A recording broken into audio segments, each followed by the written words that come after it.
As a gynaecologist आप जो लड़कियां जो औरतें पीसीओडी पीसीओएस से जूझ रहे हैं उन लोग को क्या 3 डोज एंड डोंट्स आप देंगे?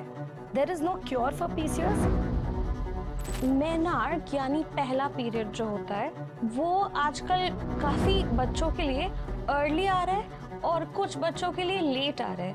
Girls before the age of 11 years ही उनके पीरियड स्टार्ट हो जाते हैं, जिसके कारण they are also very disturbed and this is very disturbing for us also. बहुत टीनेजर्स और यंग गर्ल्स को पीसीओएस का प्रॉब्लम आजकल हो रहा है, तो इसका रूट कॉज क्या है और ये इतना कॉमन क्यों हो जा रहा है आजकल? पीसीओएस के साथ एक एडिशनल सिम्टम्स आता है जैसे एक्ने,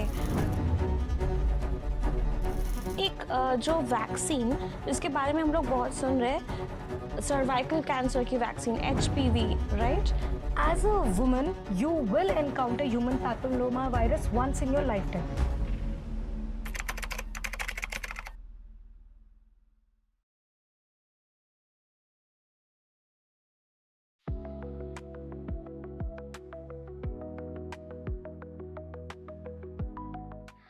क्या आपको पता है आजकल हर दूसरी लड़की एक लड़ाई लड़ रही है? कभी फेस पे एक्ने, कभी सडन पेट दर्द, पीरियड इश्यूज, और इसको लोग नॉर्मल समझते हैं। पर नॉर्मल और अलार्मिंग में क्या फर्क है, ये आज भी कई वेमेन नहीं जानती। इंडिया के रीसेंट नंबर्स के हिसाब से 5 में से 1 वुमन पीसीओडी से फाइट कर रही है। हेल्थ एक्सपर्ट्स का कहना है कि 3.7% से 22% तक इंडियन वेमेन पीसीओडी से फाइट कर रही है, और ये mainly due to lifestyle factors, stress and lack of awareness है। WHO के मुताबिक 70% अफेक्टेड वेमेन का डायग्नोसिस ही नहीं हो पाता है। पीसीओडी वेमेन को बस फिजिकली ही नहीं, इमोशनली भी अफेक्ट करता है। इसीलिए आज हम इस टॉपिक को इन डिटेल्स डिस्कस करेंगे with doctor Prachi Sharda, who is a gynaecologist, obstetrician and infertility specialist and has over 10 years of experience. ये ऑब्स्टेट्रिक और गायनेकोलॉजी में गोल्ड मेडलिस्ट रह चुकी है और ये भागीरथी नेओटिया हॉस्पिटल और बेलव्यू चेन ऑफ हॉस्पिटल से एसोसिएटेड है। इस एपिसोड को एंड तक देखिएगा और ये अवेयरनेस जो हम लोग इस एपिसोड में लाने जा रहे हैं, ये है the first step to treatment. हमारे यूट्यूब चैनल को सब्सक्राइब ज़रूर कीजिएगा, इससे हमें मोटिवेशन मिलता है कि हम आपको अच्छे से अच्छे हेल्थ कंटेंट ला सके। सस्ता सुंदर के बाकी सभी सोशल मीडिया हैंडल्स के लिंक आपको नीचे डिस्क्रिप्शन बॉक्स में मिल जाएंगे। Let's go to the conversation now. Thank you. Welcome doctor Prachi Sharda to Sasta Sundar's health and happiness podcast. आज के हम लोग का जो टॉपिक है वो आई थिंक बहुत सारी लड़कियों के लिए बहुत रिलेटेबल रहेगा, जो कि है पीसीओडी और पीसीओएस का प्रॉब्लम। डॉक्टर, पीसीओडी और पीसीओएस ये दोनों वर्ड्स हम लोग बहुत सुने हैं, पर उसका एक्चुअली फुल फॉर्म क्या है और दोनों में डिफरेंस क्या है? So basically, PCOD is polycystic ovarian disease and PCOS is polycystic ovarian syndrome. ये दोनों ही टर्म सेम है। पुराने ज़माने में हम इसको PCOD बोलते थे बिकॉज हमें लगता था this is confined to the ovaries. Ovaries में मल्टीपल सिस्ट फॉर्म हो रहे, जिसके कारण हम पॉलीसिस्टिक ओवेरियन डिजीज बोलते थे। अब over time we realize it is not just confined to the ovaries, it actually interferes with the hormone and the metabolic system of our body. These females, these girls who have PCOS, they are more predisposed to having diabetes, having cardiovascular disorder, having hypertension, and that is why इसे हम syndrome के नाम पे बोलते हैं। So आप बोल सकते हो कि PCOD is an outdated term and PCOS is a more accurate and a modern term. Okay. बहुत टीनेजर्स और यंग गर्ल्स को पीसीओएस का प्रॉब्लम आजकल हो रहा है, तो इसका रूट कॉज क्या है और ये इतना कॉमन क्यों हो जा रहा है आजकल? So 1 in every 5 women is seen to have PCOS. 20% of the women is seen to have PCOS. I think सबसे बड़ा रीज़न हमारा लाइफस्टाइल हो गया है। So जब ये बच्चे 10th and 12th के एग्जाम्स देने जाते, they are about 16 to 18 years of age. They are having this sedentary lifestyle. they are sitting at one place and doing online classes, long sitting hours for them to study. That is one, sedentary lifestyle is one very bigger problem. The second problem we face is the diet. They're having more refined sugar, more processed food, maida, and fried food, because of which also there's a lot of hormonal imbalances, insulin resistance hota hai, and because of which there are irregular periods and symptoms of PCOS appear. Third very important factor is stress. आजकल बच्चों को अगर social media में उनको थोड़ा मोटा बुलाया जाए या थोड़ा ओबीज होते हैं, उस बारे में भी स्ट्रेस होने लग गया है. So these kids, these teenagers are having stress for these small matters as well as having stress because of their studies. Fourthly, decreased sleep. They are binge eating at night, they are binge watching a lot of series and etc. at night, because of which also there is melatonin and cortisol का disturbance, because of which again PCOS बहुत होता है. And also awareness of PCOS बहुत ज़्यादा बढ़ चुकी है. सो हम ज़्यादा डायग्नोस करें. आजकल हमारे पास पेशेंट्स आती हैं, बोलते हैं I think I have PCOS, can you please let me know, do I have PCOS, can you please do a workup for me. So हम ज़्यादा डायग्नोस भी करने लग गए हैं पीसीओएस को. जी, राइट. ये तो हो गया टीनेजर्स का. तो बाकी जो एज ग्रुप के वेमेन है, ऐसा क्या कॉमन लाइफस्टाइल फैक्टर्स है जिसके वजह से ये पीसीओएस ट्रिगर हो रहा है? The same. Sedentary lifestyle. Right. Working women are also working for long hours on the desk. They are having no physical activity. Literally sedentary lifestyle chalti hai, no exercises. Also smoking and alcohol has increased very much. So alcohol increases insulin resistance and smoking increases the male hormone production, which is because of which also PCOS के symptoms ज़्यादा profound हो चुके हैं. Also decreased sleep, more stress, which is causing these. Even the incidence of using plastics, chemicals, cosmetics, ये सब भी जाके endocrine के केमिकल्स को डिस्टर्ब करते हैं, और बिकॉज ऑफ विच हमारा हाइपोथैलेमिक पिट्यूटरी एक्सिस इंटरफेयर होके हमें पीसीओएस के सिम्टम्स ज़्यादा आते हैं. तो जहाँ तक हम लोग समझ पा रहे, पीसीओएस कोई भी एज में हो सकता है. Yes, any of the reproductive age group people can have PCOS. Okay. Yes. Basically जब आपका excessive weight fluctuation हो या बहुत sedentary lifestyle हो, it can present at any point of time. क्या सिर्फ डाइट और एक्सरसाइज से ये कंट्रोल हो सकता है? Control, yes. There is no cure for PCOS, but control हो सकता है. Even 5% of weight reduction can give massive improvements in the symptoms of PCOS. In fact, बोला जाता है कि PCOS is not about perfection. It is about consistency. You have to be consistent in doing the weight reduction. आपने weight reduce किया by doing very crash diets, and after that you did not follow up, you will again get those symptoms back. Right. Exercising about 150 minutes per week is mandatory to have for every woman. Right. Menarche यानी पहला period जो होता है, वो आजकल काफ़ी बच्चों के लिए अर्ली आ रहा है और कुछ बच्चों के लिए लेट आ रहा है. जो पहले एक 12-13 का ही अराउंड होता था, तो ये ट्रेंड का कोई खास वजह है क्या अभी? Yes, आप सही बोल रहे हो. अर्ली मेनार्की आजकल बहुत कॉमन हो गया है. Girls before the age of 11 years ही उनके पीरियड स्टार्ट हो जाते हैं, जिसके कारण they are also very disturb, and this is very disturbing for us also. In the last decade I have seen it grow. पहले लोग 12-13 के मेंस्ट्रुएशन के एज पे आते थे, मेनार्की के एज पे आते थे. आजकल लोग हमारे पास 9-10 के एज में आ रहे हैं. इससे क्या होती है, सबसे इम्पोर्टेंटली ईस्ट्रोजन बढ़ जाती है, because of which the bones के एपिफाइसिस क्लोजर हो जाती है, जिसके कारण बच्चों की हाइट और भी छोटी रह जाती है. आप देखोगे and you will evaluate that the daughters are even becoming shorter than the mothers. You will evaluate this in the coming years. सबसे important reason for this is childhood obesity. Obesity के कारण ईस्ट्रोजन बढ़ता है. बढ़ने के कारण हमारा body में जो हाइपोथैलेमिक पिट्यूटरी एक्सिस होता है वो एक्टिवेट होता है, एंड मेंस्ट्रुएशन स्टार्ट हो जाता है. Second very common reason is genetics. If your mother has had a early menarche or your sister has had a early menarche, आपको भी early menarche हो जाएगा. Thirdly, psychological and stress. So stress के कारण भी बच्चों की estrogen production बढ़ जाती है, because of which the same thing happens. Then very importantly, screen time.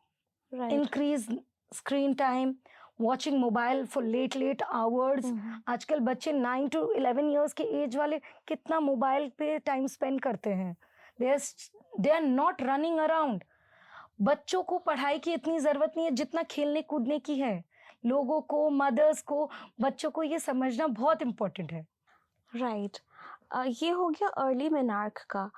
अब अल्ट्रासोनोग्राफी रिपोर्ट्स में हम लोग अक्सर देखते हैं बहुत सारी लड़कियों को एक डायग्नोसिस मिलता है जो है रेट्रोवर्टेड यूटरस या एंटीवर्टेड यूटरस. अब बहुत लोगों को इसका मतलब नहीं पता. So this is a normal variation of the Mhm. uterus. कैसे ये यूट्रस अपने बॉडी में प्लेस्ड है. सो अगर ये मानो ये ब्लैडर है, ये यूट्रस है और यहाँ पे बावल है. एंटीवर्टेड मतलब यूट्रस इस तरह से टिल्टेड है towards the abdominal wall, towards the bladder, and retroverted means it's tilted towards the spine. Right. So about 70 to 80% of the women का antiverted uterus रहता है and about 20 to 30% का retroverted uterus होता है. These are normal variants. Okay. So अगर uterus रेट्रोवर्टेड या एंटीवर्टेड हो, इसका कोई ट्रीटमेंट या फिर कोई एक्सरसाइज है to bring it to its correct position? No, not required. Antiverted uterus तो most of the women में होते ही हैं. Retroverted uterus अगर कोई कारण जो कि PID हो, pelvic inflammatory disease या endometriosis हो या कोई reason like fibroid हो, उसके कारण रेट्रोवर्टेड यूट्रस है तो हम उसे सर्जिकली या मैनेज करके करेक्ट करना चाहेंगे. Otherwise it's not required to change that position. Menstrual cramps हर महीने हर लड़की के लिए बहुत ही कॉमन है, पर एट विच पॉइंट ये पेन को हम लोग अब नॉर्मल बोलेंगे? Yes, menstrual cramp is very common to the percentage of 70 to 80% of the women in their lifetime they face menstrual cramps. इसे हम प्राइमरी डिस्मेनोरिया बोलते हैं. ये पेन्स नॉर्मल तब माने जाते हैं जब it does not interfere with daily activity और नॉर्मल पेन किलर से उसका ट्रीटमेंट हो सकता है. बट हम उसको अबनॉर्मल तब मानते हैं जब उसका treatment with normal pain killers भी नहीं होता है. It interferes with your daily activity like going to the school और गोइंग टू ऑफिस. इसे हम तब भी अबनॉर्मल मानते हैं if it increases with intensity over time. हम अबनॉर्मल तब भी मानते हैं अगर वो साइकिल्स से पहले ही आने शुरू हो जाते हैं या थ्रू आउट द साइकिल वो पेन इन लोअर एब्डोमेन रहता है. Either you have pain during intercourse और while urinating, while passing stool, तब भी हम इसको अबनॉर्मल मानते हैं. These are the cues towards endometriosis and you should go to your gynecologist and get it evaluated for sure. Right. And beyond this बहुत सारी लड़कियां आजकल इरेगुलर पीरियड्स का प्रॉब्लम भी फेस कर रही है.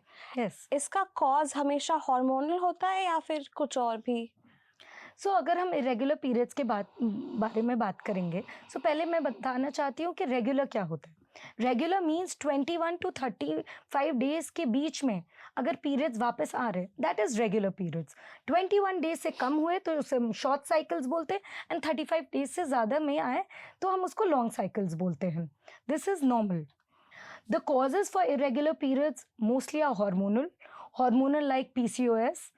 Hyper प्रोलैक्टिनेमिया means prolactin hormone increase होना, हाइपर और हाइपोथायरॉयडिज्म. और रीजंस भी होते हैं जैसे lifestyle changes like excessive increase in weight या रिडक्शन इन वेट जिसके कारण पीरियड्स नहीं आते. कभी कभी वायरल इन्फेक्शन होने के कारण भी पीरियड्स नहीं आते टाइम पे. Stress is also one of the major factors जिसके कारण पीरियड्स इरेगुलर हो सकते हैं. पेरीमेनोपॉज के टाइम में तो इरेगुलर पीरियड्स होते हैं mostly because of hormonal changes in the body. One of the most important reasons can be a uterine abnormality also, like Asherman syndrome. अगर बहुत बार डीएनसी कर दे एक पेशेंट का, तो they can develop Asherman syndrome, जिसमें बहुत सारी साइनिकीज बन जाती है इन द यूट्रस एंड वो मेंस्ट्रुअल पीरियड फ्लो नहीं आ सकता है. So we need to evaluate, any irregular period should be evaluated. Right.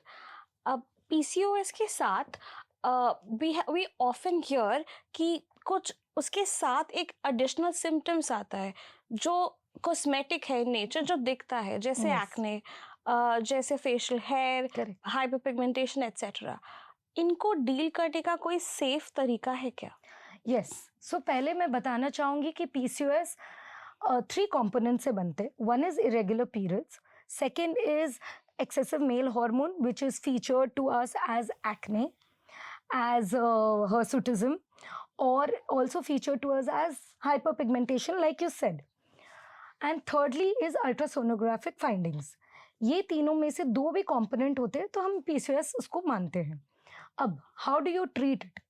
It is a multidisciplinary approach. For acne, we can start with topical treatments. We can give her retinoids. We can also give her hormonal tablets like oral contraceptive pills. And अगर इसके male hormones बढ़े हुए हैं, then we can give her anti-androgens. There are medications for those also. Insulin sensitivity बढ़ाने के लिए there are many treatments, metformin, minoxidil, etc. We can give her. And अगर excessive thick hair है, then she can go for a dermatological approach like facial hair removal, but with that a hormone therapy is also required. नहीं तो वो वापस recur हो जाएंगे. जी. और stress और स्लीप, ये इन दोनों का जितना हम लोगों को पता चलता है फ्रॉम व्हाट वी हियर, कि ये दो फैक्टर स्ट्रेस और स्लीप का रिप्रोडक्टिव हेल्थ पे बहुत ज़्यादा असर पड़ता है. एक्चुअली बहुत बड़ा रोल है. स्ट्रेस, जब हमारी बॉडी स्ट्रेस पे होती है, हम एक हार्मोन कॉल कॉर्टिसोल प्रोड्यूस करते हैं, बिकॉज ऑफ विच हमारी रिप्रोडक्टिव हेल्थ, हमारा menstrual cycle, mood swings and all सब ऑल्टर हो जाती है. एंड हमारी बॉडी को ये बात भी पता है कि हमारी body need sleep. So like 8 hours sleep is minimal required. और सर्काडियम रिदम को फॉलो करना होता है, लाइक नाइट टाइम में सोना, दिन में उठ के रहना. This is very important. अगर ये डिस्टर्प्ट होता है तो मेलाटोनिन की प्रोडक्शन कम होती है. Melatonin is a very good hormone and it protects our ovaries from oxidative stress. So अगर मेलाटोनिन की प्रोडक्शन डिस्टर्ब हो जाती है, सो हमारे इरेगुलर साइकिल्स वापस आ जाते हैं. ये बहुत इंपॉर्टेंट है आजकल की यूथ में, because they are sleeping very less. They're having a lot of screen time, a lot of binge watching, binge eating, and that is why it's a very big problem. Right. आजकल online बहुत miss information spread होता है about hormonal pills. What is the truth? हम लोग को ये जानना है कि हार्मोनल पिल्स की सच्चाई क्या है. So hormonal pills around 60 years से हमारे medical practice में हैं. The misunderstanding what people have is it can cause infertility. No, the hormonal pills have hormones जो हमारी बॉडी में ऑलरेडी है. Oestrogen first half of the cycle में oestrogen हमारे बॉडी में रहती है, and second half of the cycle में प्रोजेस्ट्रॉन हमारी बॉडी में रहती है. These hormonal pills have either oestrogen, progesterone और both of them, right? So this is very safe. Most people have this misunderstanding that ये इनफर्टिलिटी कॉज कराती है, but it is given for those people जो contraceptive benefit ले सकते हैं, right?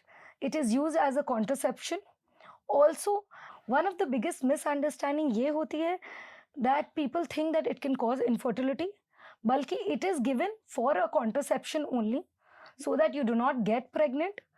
Once you leave, once you stop the medicine, the fertility goes back to track on the same next very period. So it does not cause infertility. Some people also say that it can cause weight gain. In fact, the newer generation जो आई है, the contraceptive pills, they have such low dose estrogen जिसके कारण even the side effect of weight gain is not there. In fact, it can cause weight loss as well. Thirdly, लोग बोलते हैं it can cause cancer. No, it will decrease the risk of endometrial as well as ovarian cancer. So ये cancer वाला भी point गलत है. आपको just choose करना है. You have to go to your gynaecologist. You have to choose the best product, the best contraceptive pill for yourself. Right. If you are not happy, please speak up and go to your doctor. Tell that I am facing this kind of side effect. I'm sure there's another option available for you. But these are very safe. These hormones are made in our body.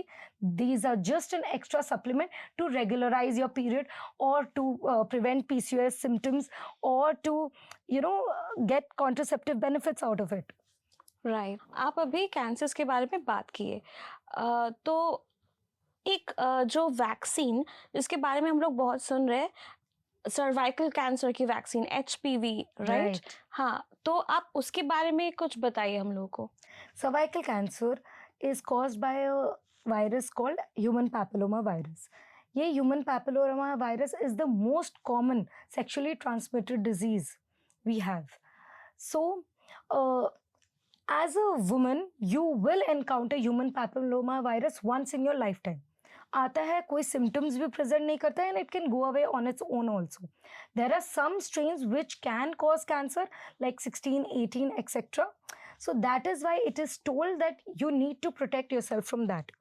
That's why a HPV vaccine have come, which will react with your immune system and produce antibodies against it already. So किस age group में हम ये दे सकते हैं? 9 to 45 years of age group में. 9 to 14 years of age group में girls and boys दोनों को दे सकते हैं. And you should give only 2 doses, 0 month and 6 months. From 15 years to 26 years, we have to give 3 doses. 0 month, फिर 2 months पे, फिर 6 months पे. And after the age of 26 years, you have to rely more on pap smear. But हम cervical cancer vaccine फिर भी दे सकते हैं till the age of 45 years. Okay. That was actually very enlightening for all of our viewers, I think. अब एक concluding question आपको, as a gynecologist, आप जो लड़कियां, जो औरतें PCOD, PCOS से जूझ रहे, उन लोग को क्या 3 do's and don'ts आप देंगे? So 3 do's. Number 1, very important, is exercising. हमें at least 150 minutes per week aerobic exercise करना ही चाहिए. We should be active. We should not have a sedentary lifestyle. Number 2, having balanced diet. हमारा plate should be more of protein, carbs, a little bit of carbs, good fats, as well as green vegetables. Our plate should be full of this. We are having more of sugar, we're having more of refined carbs, highly processed carbs. वो avoid करना चाहिए. So the third very important part is sleep more, at least 8 hours per day, and stress less. Right. I know everybody is running. There is a rat race going on. We are all running from one place to another, stressing a lot in our busy lives. But वो एक happy hormone generate होना बहुत important है. So plan your day out. Go for strength training if you like to. Go for kickboxing if you like to. But do something which makes you active as well. Ji. And a stress buster as well. Right. And 3 don'ts which I would like to emphasize is, number 1, compare yourself with others. So when you see a woman, you see पतली दुबली लड़की है, maybe इसको PCOS नहीं होगा, but there's something called lean PCOS as well, जिसमें fat की मात्रा muscle से ज्यादा होती है. ओवरवेट वालों को ऑलवेज देख के लगता है कि इनका PCOS तो होगा ही. ऐसा नहीं होता है. ठीक है. So second very important part is dieting. ये जो क्रैश डाइट्स होते हैं उसमें मसल लॉस ज़्यादा होता है देन फैट लॉस, एंड वो कंसिस्टेंसी नहीं मेंटेन कर पाते. So that is a very important part. Thirdly, don't indulge in a lot of sugar. You will realize in the coming future हमें डायबिटीज़ एंड ऑल बहुत early age में ही होने लग जाएंगे. Sugar, refined oil, fatty food, fried food, maida, all of these are not good for your health. These fast food, the junk food, which is very easily available for us within 5, 10, 15, 20 minutes. Right. But this will not be good for us in the long term.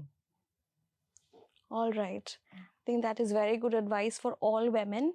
in general, people who are suffering from PCOD and people who are not but would like Yes. to safeguard themselves. Correct. तो ये सब के लिए बहुत अच्छा advice है. Thank you so much, doctor, Thank for you. being with us today, for speaking on such an important topic. हम सब के लिए ये बहुत ही ज़्यादा enlightening था. Thank you very much. Thank you. Thank you viewers for watching. अगर आपको कोई स्पेसिफिक टॉपिक के बारे में कुछ स्पेसिफिक जानकारी चाहिए, अगर आपको कुछ टॉपिक सजेस्ट करना है हमारे पॉडकास्ट के लिए, आप हमें लिख सकते हैं at podcast@sastasundar.com. Please like, share and subscribe to Sasta Sundar's Health and Happiness channel, and please download the Sasta Sundar app for 100% genuine medicines at 18% discount with free home delivery. See you in the next episode.